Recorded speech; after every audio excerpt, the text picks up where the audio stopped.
Bienvenue à tous sur Investir les potes. Juste avant de commencer, je vous rappelle que si vous n'avez pas encore de compte Coinbase, vous avez la possibilité de gagner jusqu'à 150 € en Bitcoin si vous en faites un. C'est très simple, ça se fait en 5 minutes. Vous prenez le lien qu'il y a dans la description, vous créez un compte en faisant le KYC, donc en mettant votre identité, etc., ce qui est obligatoire. Vous devez faire une première transaction sans minimum d'achat. Donc vous pouvez faire théoriquement 1 centime du SDC et vous avez la possibilité de tourner une roue qui peut vous faire gagner pas mal de cadeaux, dont 150 € de Bitcoin. Donc foncez si vous n'avez pas encore de compte Coinbase, c'est un bon moment pour s'en faire un, sachant que l'offre sera pas éternelle. Merci beaucoup, let's go pour le podcast. Les amis, bonjour à tous, bienvenue à tous dans ce podcast. J'espère que tout le monde va bien, j'espère que tout se passe bien dans cette semaine un peu plus verte que les autres. J'ai l'impression que c'est la première semaine de bonheur dans les marchés depuis le début de l'année, c'est assez fou, en plus il fait beau. Quel plaisir le mois de mai en vrai, t'es là, il fait beau, les allergies sont un peu passées, enfin ça dépend de quoi vous êtes allergique. Et tu sais que genre les prochains mois c'est mai, juin, juillet, août, septembre. Et ça c'est une folie, j'adore le mois de mai, je pense que c'est mon mois préféré. Bon, on a pas mal de sujets à discuter. 1, 2, 3, 4, 5, 6, 7, 8, 9 thèmes. Je pense que je vais pas tous les aborder aujourd'hui. Du 19 au 28, j'étais pas là, c'est pour ça que vous n'avez pas eu de podcast. Mais les rythmes reprennent, vous êtes toujours 5, 6, 7 000 à suivre Investia, donc merci à tous, j'espère que vous passez un bon moment en écoutant ce podcast, que ça soit... Dites-moi ce que vous faites en écoutant le podcast. Est-ce que vous courez? Est-ce que vous cuisinez? Est-ce que vous êtes sur le podcast et vous êtes à 100% dedans aussi? Je pense que les podcasts, les gens sont plus en train de faire quelque chose à côté. C'est ça aussi qui attire et qui est vraiment cool avec ce format. C'est un format qui a vraiment explosé en vrai, le podcast. Et en vrai, je comprends. Genre YouTube est beaucoup plus roots qu'avant, j'ai l'impression. On a eu une méta YouTube où c'était des gros formats production, un peu presque dans un format similaire à la télé. Et là, de plus en plus, on veut revoir de l'authenticité. Et je pense que YouTube tend vers tout ça. Et le podcast est assez intéressant pour ça. Il n'y a pas trop de rush. On peut dire un peu ce qu'on veut. T'as pas 15 minutes pour expliquer ta thèse sans que les gens te connaissent derrière. Parce que je pense que vous voyez, là, si vous suivez le podcast depuis un moment, vous connaissez beaucoup plus de choses sur moi, sur ma vision, que les gens qui suivent les vidéos depuis le début. Alors que j'ai fait genre 220 vidéos et j'ai dû faire, je sais pas, 30 podcasts, tu vois. Parce que le format est beaucoup mieux. Un petit podcast en courant, là, dans la forêt. Un petit Zach en roue libre, pour ceux qui connaissent les podcasts sport, j'adore, c'est incroyable. Ouais, qu'est-ce que j'ai comme podcast? Diary of a CEO, si vous parlez anglais, c'est une folie. Le mec interviewe des gens tellement intéressants, c'est trop bien. Investia, évidemment, le meilleur podcast investissement. Zach en roue libre. Légende, c'est pas mal aussi, ça dépend les intervenants. Bref. Allons-y, j'ai 1, 2, 3, 4, allez, 4 ou 5 sujets en fonction du temps qu'on prend, basés autour de l'investissement, de certaines thèses un peu plus poussées, de certains altcoins. Il y a un Comment devenir riche que j'ai écrit le 4 mai. Non, c'est pas possible le 4 mai vu qu'on est le 2. Mais il y a des trucs assez sympas. Je vous rappelle, le principe de Investia, c'est que j'écris des trucs de manière régulière dans une page qui s'appelle Écrit journalier. Je fais des mini-paragraphes et sur des sujets différents et je vous les lis à chaque fois pour qu'on ait plein de mini-sujets. Donc soit vous vous laissez porter avec les différents sujets qui sont autour de l'investissement, de l'entrepreneuriat, de la vie aussi en général, c'est des sujets en fonction de ce qui m'arrive dans ma tête et dans ma vie. Soit vous regardez aussi dans la petite timeline sur YouTube ou sur Spotify et vous choisissez les sujets qui vous plaisent le plus. Si vous êtes plus quelqu'un qui suit pour l'investissement, bah vous allez voir ce qui est un peu plus pour l'investissement. C'est à vous de voir. Let's go, on y va. Bon épisode à tous. Le 28/04, j'ai parlé de la relation avec la baisse. La gestion de la perte, c'est l'une des choses les plus importantes en crypto et en investissement. Surtout quand on a des profils où on est moins expérimenté, on est jeune. C'est extrêmement important. J'avais vu une étude qui comparait les différents fonds d'investissement. Et tu avais par exemple un fonds d'investissement qui ne performait pas pendant 5 ans, qui faisait du moins 3, moins 5% en moyenne, contre un fonds d'investissement qui faisait 10-12%. Et globalement, ils ont plus ou moins les mêmes stratégies, c'est plus ou moins les mêmes profils, donc on se dit quelle est la vraie différence entre ces mecs-là qui font 12% par an et ces mecs qui font moins 5% par an. À quoi ça se joue? Est-ce qu'ils vont sélectionner des actifs plus pertinents, des actifs plus de qualité? Est-ce qu'ils ont une meilleure sélection? Non. C'est globalement les mêmes actifs. Est-ce qu'ils ont une meilleure gestion de la prise de profit? Non. Pas spécialement. Ils ont une meilleure gestion de la perte. Ceux qui gagnent par rapport à ceux qui perdent sur cette étude-là, ont une meilleure gestion des positions qu'ils ont en perte et ont tendance à couper beaucoup plus vite leurs pertes et à avoir une relation qui est très différente. Et je pense que c'est vraiment très important de bien s'inspirer de ça. Et je pense que l'une des premières erreurs, c'est qu'on a beaucoup trop de tendance à vouloir personnifier notre perte. À partir du moment où on commence à voir la perte comme une data qui est factuelle, qui est très froide, plutôt que comme une sorte de représentation de notre échec, parce que c'est souvent ça, on voit la perte comme une mauvaise décision qu'on a prise, c'est pas vrai. À partir du moment où on voit la perte comme un truc beaucoup plus froid, on devient beaucoup plus puissant. Et si on regarde, je vous ai mis un tableau si vous avez la vidéo, qui est la performance que l'on doit faire à partir du moment où on a fait une perte pour revenir à break-even à 0 gain, 0 perte. Par exemple, si j'ai 100 euros, que je perds 50%, donc il me reste 50 euros, je ne dois pas refaire 50% pour revenir à 100 euros. Je dois faire x2, 50 x 2, 100, donc je dois faire 100%. Et en général, plus on perd, plus on doit faire des grosses performances pour revenir. Et vous le voyez avec ce tableau, qu'il y a une très mauvaise perception sur le multiple à refaire pour revenir à la somme de base après une perte. Si on fait par exemple à moins 80%, il ne faut pas refaire 80% dans l'autre sens. Il faut faire 400%, il faut faire x5. Donc si vous avez 10 euros, moins 80% ça fait 2 euros, et il faut x5 pour retrouver au niveau de base. D'où l'importance de venir couper ces pertes et de mettre ce qu'on appelle des stop loss à certains niveaux pour éviter que ça aille un peu plus bas, même pour les altcoins, même pour les cryptos qui sont extrêmement volatiles. Et on voit que, si vous regardez le tableau, il y a un caractère exponentiel. Si on fait 5% de pertes, pour remonter à 0, il faut 5,26%. C'est faisable. Si on fait 10%, il faut 11,11%. Ok, pas très dur. Si on fait 20% de pertes, il faut 25%. Si on fait 30% de pertes, il faut 42%. Et après les 30% de pertes, ça commence à devenir un peu plus marquant. Si on fait moins 40%, il faut faire 66% sur sa position pour revenir. Si on fait moins 50%, il faut faire 100%. Et à partir de moins 50%, vraiment, ça devient nimp. 60% de pertes, vous devez faire 150% pour revenir à break-even. 70%, vous devez faire 233%. 80%, 400%, donc x5. Et 90%, 900%, donc x10. Et je trouve que dans cette pyramide-là, il y a deux moments qui sont très marquants. Il y a le plus de 50% de pertes et il y a le plus de 70%. Et du coup, quand on se demande est-ce qu'il faut mettre des stop-loss, objectivement, après un plus de moins 50 et un plus de moins 70%, ça devient vraiment très délicat.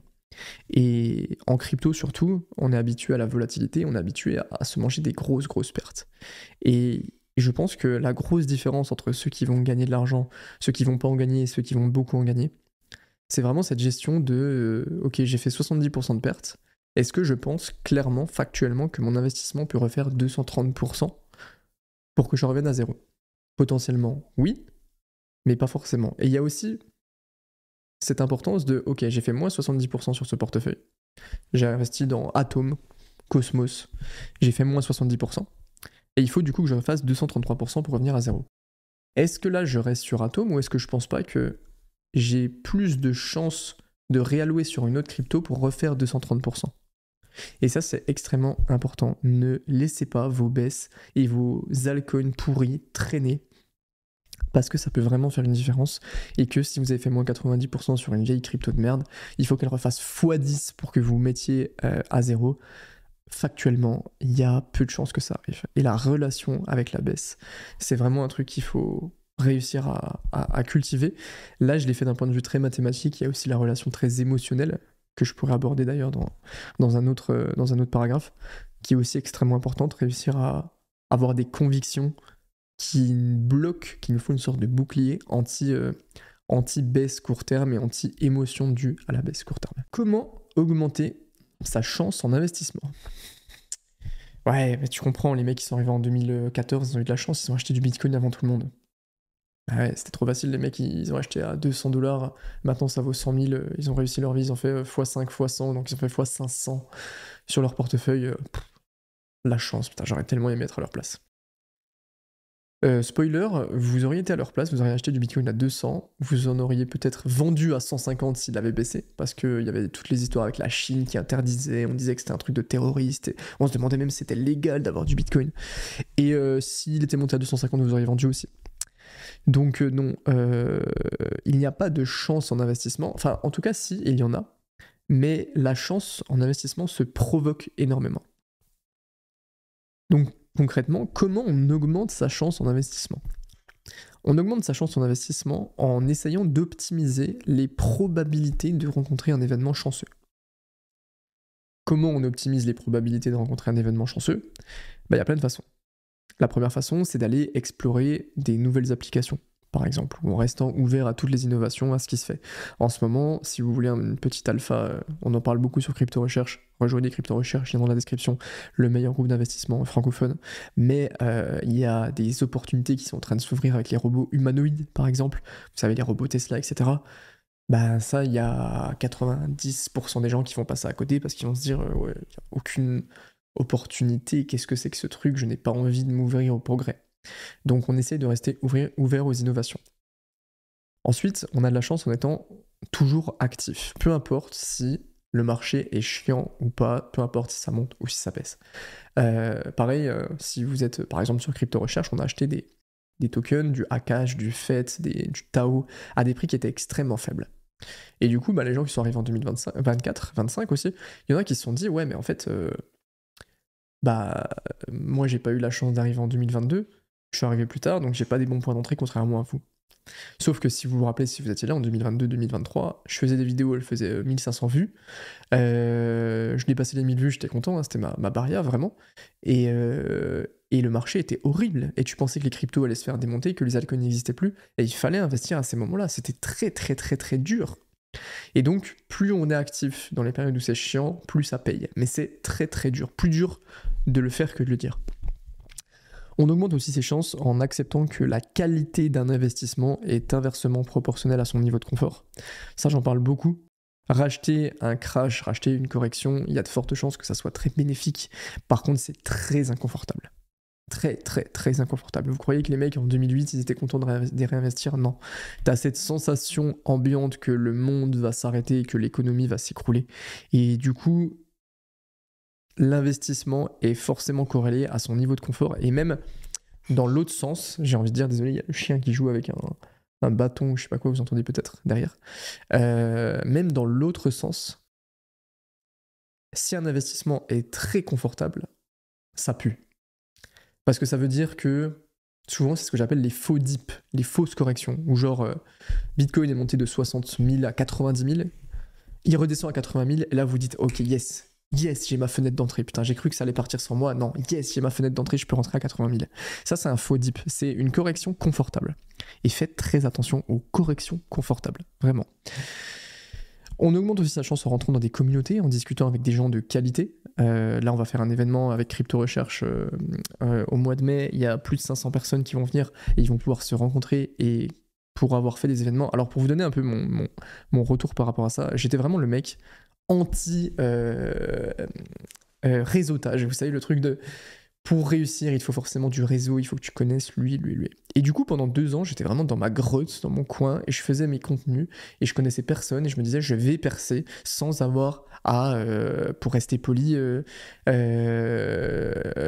lisser, comment on dit, cirer les chaussures de qui que ce soit.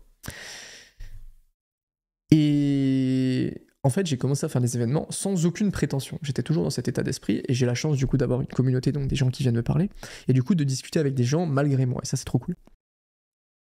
Et en fait, je me suis rendu compte que tu avais des shortcuts grâce à ces gens-là qui sont genre complètement débiles, tu vois. Tu rencontres un mec qui est expert dans l'immobilier, toi tu veux te lancer dans l'immobilier, tu vas juste l'appeler. Et lui, vu que, et c'est aussi ce qu'on pourrait dire dans augmenter sa chance, vu qu'il a vu mes contenus et que je lui ai apporté une certaine valeur, il va essayer de me donner aussi beaucoup d'avis, de qualité, de retour, parce que je lui en ai donné à une certaine période. Et donc le fait de rentrer dans des communautés, de discuter avec des gens de qualité, c'est vraiment exceptionnel. Ça m'a ouvert vraiment plein de portes, alors que croyez-moi, j'étais pas du tout ce mec réseautage à la base. Après attention, réseauter sans aucune valeur ajoutée, c'est pas ouf non plus. C'est des mecs un peu vides, enfin bref. On augmente aussi sa chance en investissement en donnant son avis, en partageant son avis, que ce soit sur les réseaux, sur les commentaires, sur les groupes Discord, etc.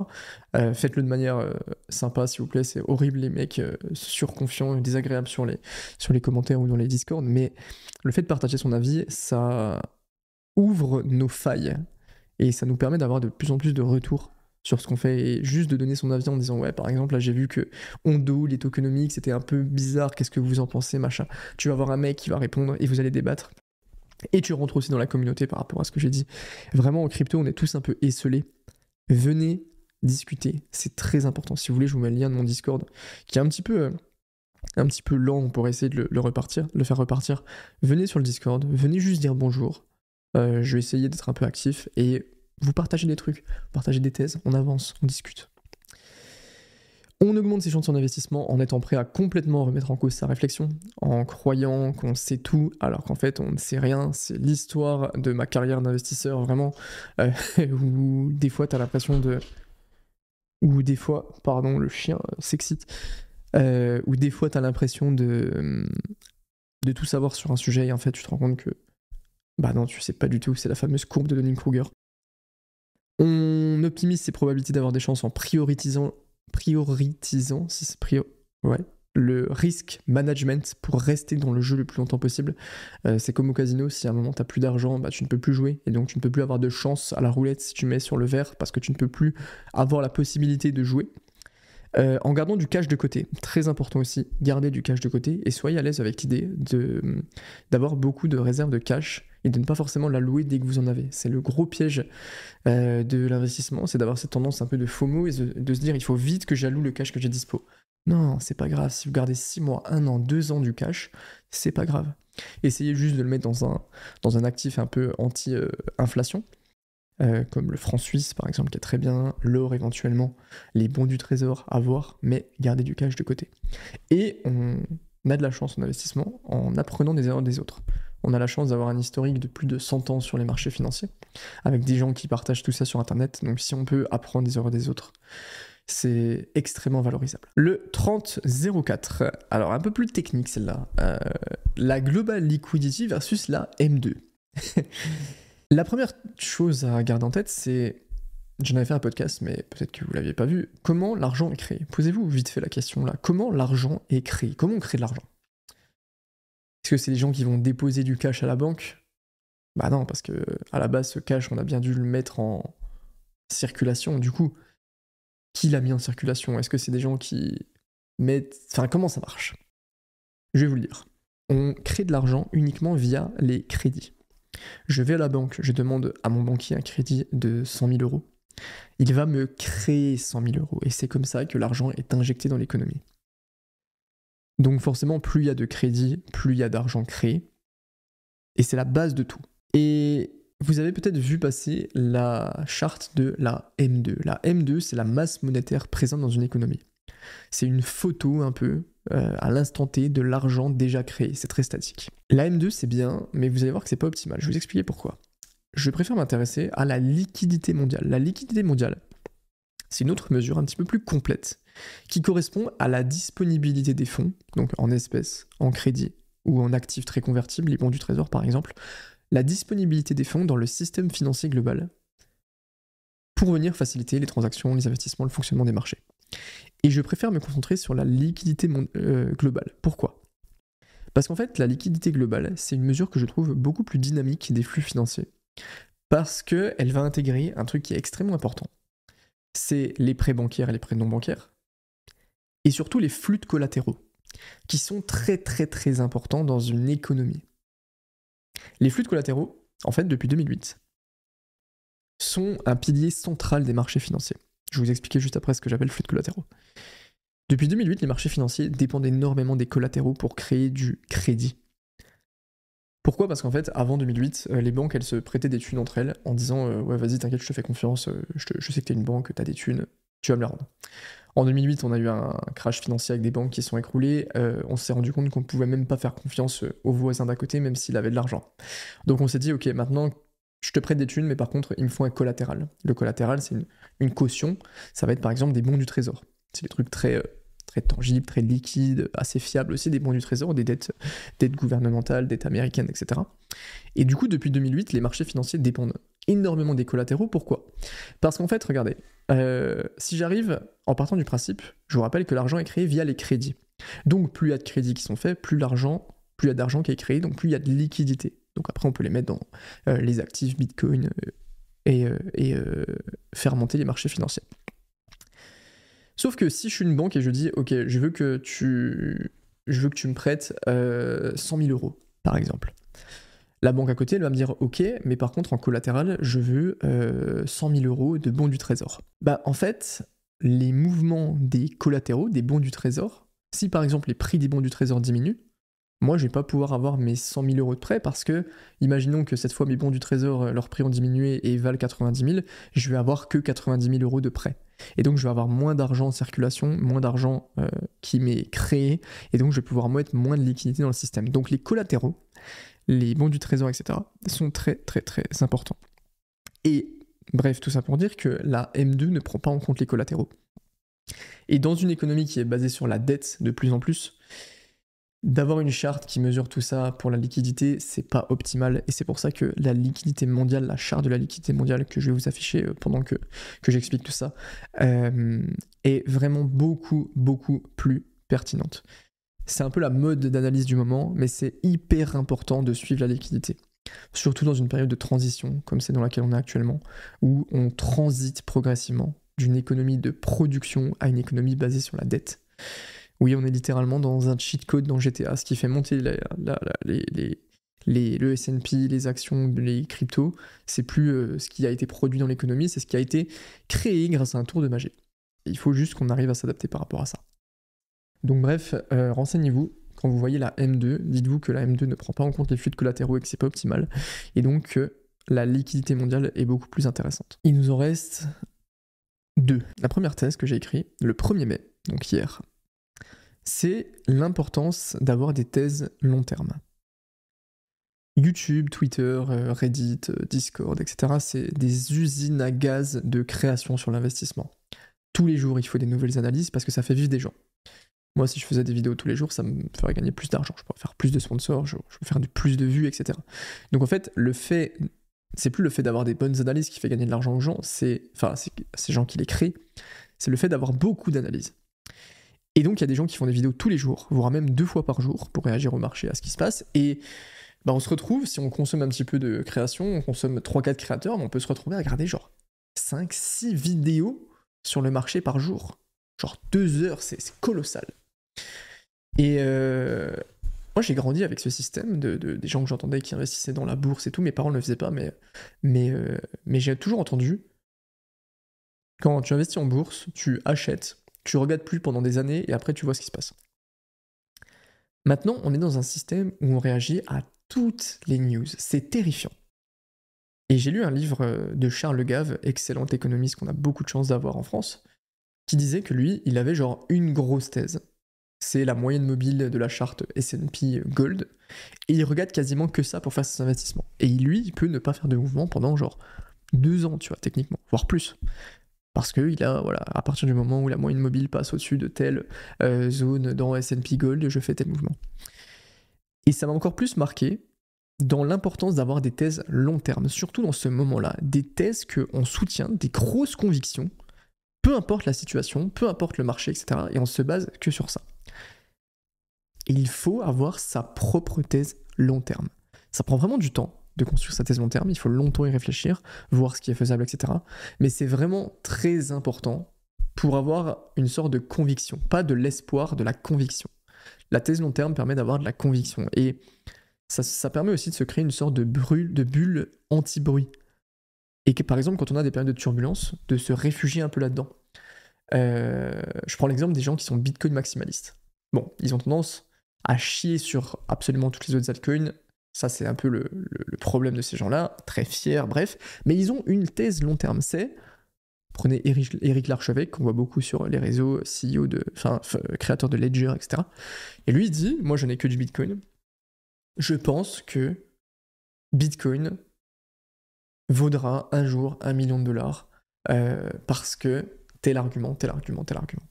Et ça, c'est ta thèse long terme. Et est-ce que vous croyez que lui, du coup, il regarde l'open interest, la heatmap des liquidations de Bitcoin à 98 000 par rapport à 92 000? Non. Non, il s'en branle. Parce qu'il a sa thèse long terme et qu'il se dit, moi, je veux hold du Bitcoin pendant 10 ans. Et c'est vraiment très important d'avoir vos thèses long terme, que ce soit sur 1 an, sur 6 mois, sur 2 ans. Créez-vous des thèses long terme pour ne pas avoir à dépendre du bruit du marché. J'ai quelques thèses long terme dont je vais vous parler maintenant. Je ne vais pas vous les donner plus en détail parce que je fais plein de vidéos dessus, mais mes thèses long terme, par exemple, c'est la Global Liquidity, je vous en ai parlé, c'est une charte que je suis beaucoup. Il y a un décalage par rapport à Bitcoin, donc il faut essayer de comprendre combien de temps ça fait. Tout est basé sur la liquidité, donc je surveille énormément ça. La charte Bitcoin Gold qui montre un peu l'attrait pour le risque des investissements.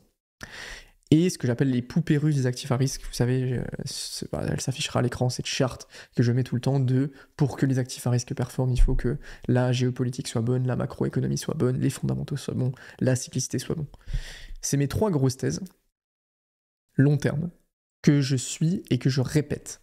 Et autour de ça, je saupoudre avec, je sais pas, des analyses un peu plus court terme, tu vois, l'open interest, les liquidations, les contrats dérivés, etc. Mais c'est vraiment mon socle et c'est très très très important. Créez-vous un socle d'investissement avec des thèses long terme. Allez, est-ce qu'on en fait une petite dernière? On en fait une petite dernière. Je fais une petite parenthèse, les potes. Je pense que je l'ai dit en intro de vidéo. Je sais pas si c'est une voix off que j'ai enregistrée, mais il y a un bonus pour les gens qui créent un compte sur Coinbase où vous pouvez gagner, genre, vous créez un compte sur Coinbase, vous faites une première transaction, ça peut être genre 1 centime d'USDC si vous voulez, et vous pouvez tourner une roue pour gagner je crois que c'est jusqu'à 150 € en Bitcoin. Donc vraiment faites-le, c'est aussi une façon de me soutenir pour être très honnête parce que moi je touche une commission. Donc tout le monde est content et si vous voulez soutenir un peu les podcasts, même les vidéos, etc. Si vous voulez juste faire ce genre de truc, tout le monde est content, tout le monde est gagnant et ça permet de payer les employés et qui sont derrière et qui travaillent dur pour vous proposer ce type de contenu. On apprend juste en se brûlant. C'est dans les périodes difficiles qu'on apprend le plus. Le début d'année, il était très difficile à gérer pour moi. Il y a eu énormément de peur sur les marchés. Donc forcément, tout le monde est allé déverser sa haine sur les youtubeurs parce que c'est beaucoup plus facile que de juste encaisser la douleur. Et avec Paul, on était un peu en tête de liste de tout ça parce qu'on était ceux qui avaient la plus grosse influence du moment. Et vraiment, les gens sont venus nous taper dessus. Nous taper dessus.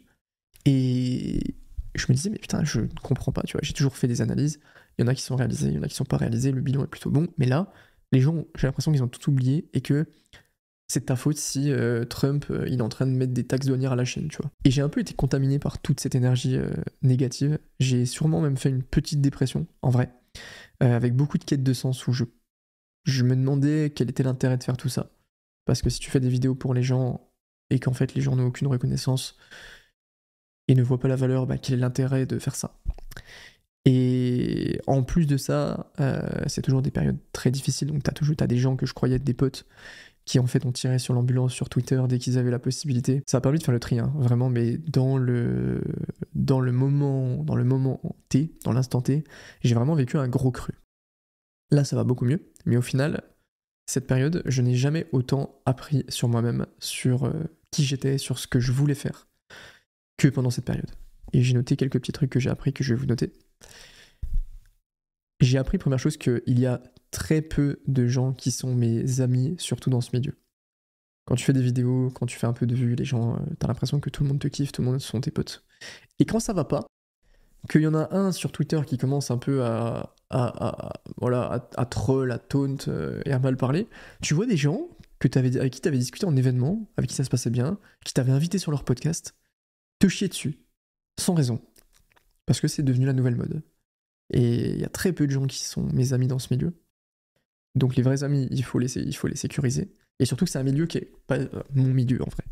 Je suis pas un mec de Dubaï qui va aller flex une Ferrari qu'il a louée, tu vois, c'est pas du tout mon délire. Et donc forcément, c'est un truc qui m'a fait mal parce que c'est la première fois que je l'ai expérimenté.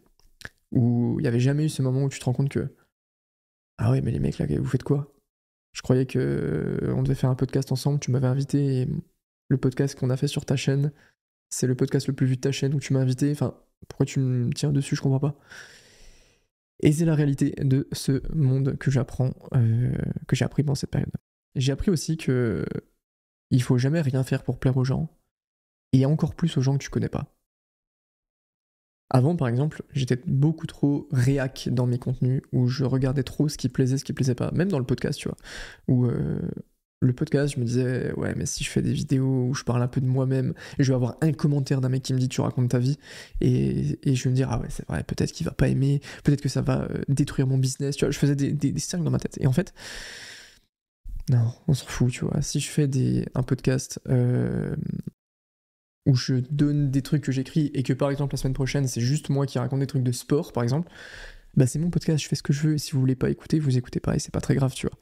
Et le fait de vouloir faire les choses pour plaire aux gens fait qu'au final tu deviens un peu trop needy, on sent que t'as besoin de plaire aux gens et je pense que c'est un truc qui éloigne, sachant qu'on ne peut jamais plaire à tout le monde et que ça ne sert à rien parce qu'en fait pour les gens, et ça je l'avais pas compris, tu es juste quelqu'un avec une relation un peu parasociale que les gens aiment bien t'écouter, tu vois. Et encore, vous êtes sur le podcast. Le podcast, je pense qu'on est un peu quand même sur un noyau. Je pense plus les vidéos concrètes, tu vois. Les gens consomment juste ton information. T'es une sorte de vache à lait pour les gens. Mais en vrai, t'es une vache à lait, mais il y a un espace transactionnel, tu vois. Faut pas non plus faire la victime. Moi, je gagne ma vie grâce à ça. Grâce à ces gens-là, bah, je peux avoir des sponsors, je peux gagner de l'argent, etc. Donc, oui, mais il y a une transaction qui est faite, ma valeur contre leur attention, mais par contre, il ne faut pas faire les choses pour leur plaire, et c'est un peu fin comme réflexion. Pareil, troisième chose, c'est que il faut jamais rien faire pour plaire aux gens, et il faut jamais attendre de la reconnaissance des gens. Les gens oublient trop vite. Ça, je l'avais remarqué avec Asher. Où Asher, le mec avait... On a tendance à oublier, mais le mec a parlé de GLD quand il était à 5$. Le truc a fait x100, il est monté à 500. Fois 100. Il a fait une vidéo gratuite, publique, et il y a des milliers de personnes, je pense, qui ont acheté du EGLD à 5$ grâce à lui. Et il a fait ça avec plein d'autres trucs, et bah même maintenant, tu peux voir des gens qui disent, ouais, Asher, c'est le mec de Tada, c'est le mec de machin, c'est le mec de tel projet qu'a Dump, même de EGLD maintenant, qui est un projet que certaines personnes trouvent pourri. Et il ne faut surtout jamais attendre de reconnaissance des gens. Et ça, c'est vraiment un truc que j'ai compris. C'est que je peux avoir parlé de Tao à 40$, je peux avoir parlé de Caspa avant qu'il fasse x20, de Fête à 20 centimes avant qu'il monte à 4$, avant qu'il fasse x4, x5, x20 aussi. Si à l'instant T, ici, sur les 2 derniers mois, j'ai pas spécialement eu raison, bah les gens vont me dire que j'ai pas eu raison et tout sera oublié. Bon, c'est comme ça, c'est la vie. C'est pas forcément dramatique, hein, c'est juste les choses que j'ai appris. J'ai appris aussi qu'il faut vraiment réussir à se détacher des réseaux. Surtout dans les périodes comme ça, très anxiogènes, très difficiles, où avant on n'avait qu'une chaîne d'infos, t'allumais la télé entre 19 et 20h. Avant tout le sport, est-ce qu'il y a encore tout le sport sur France 3, c'était fou ça. Et t'allumais la télé entre 19 et 20h, il y avait des news un peu anxiogènes, mais bon, à 20h30, tu regardais ton film et tu t'y pensais plus, tu vois. Maintenant, on est sur des réseaux toute la journée, on est confronté tout le temps à de l'information, et surtout de l'information anxiogène. Et ça va devenir de pire en pire, parce que les algos vont devenir de plus en plus forts. Donc ils vont réussir à capter notre attention, il y aura peut-être un ou deux nouveaux réseaux qui arriveront, et il faut vraiment, vraiment, vraiment réussir maintenant à se détacher des réseaux. J'ai appris aussi qu'il ne faut pas conditionner sa vie uniquement autour d'une seule réussite dans un seul domaine. Peu importe le domaine, que ce soit financier, sport, relations, etc. Il faut réussir à tout construire. Parce qu'en fait, peut-être que je me basais un peu trop autour de ma chaîne YouTube, du nombre de vues, du retour des gens aussi, de l'aspect financier, des thèses. Et quand tu perds ça, même sur un petit moment, je ne l'ai pas perdu, tu vois, mais quand tu l'as moins, tu te rends compte un peu plus du vide que tu as autour de toi et tu te dis, ah, en fait, si j'avais un peu mieux construit les choses autour de moi, et encore, hein, je fais beaucoup de sport, mes relations se passent bien, etc. Mais je me rends compte qu'il ne faut pas trop déséquilibrer l'ensemble, parce que si il y a une pièce qui tombe, tout tombe, et ça peut être très compliqué. Et dernière chose, j'ai appris que si tu fais pas ce que tu aimes dans la vie, au bout d'un moment, si tu le fais de manière intense, tu finis par te griller. Et qu'il faut vraiment, si on veut durer, faire quelque chose qu'on aime, parce que sinon ça ne marche pas. Ça veut pas dire que tous les jours doivent être exceptionnels et doivent être notre passion. Par contre, ça veut dire que si on se force, si on n'aime pas profondément ce qu'on fait, on finit par se griller. Et par exemple, le podcast, j'aime profondément ce format de podcast. Et bah, du coup, je suis trop content de le faire. Et je pourrais en faire toutes les semaines pendant 10 ans, tu vois. Et voilà. Et donc, c'est trop bien. Merci beaucoup, j'espère que ça vous a plu, que vous avez passé un bon moment.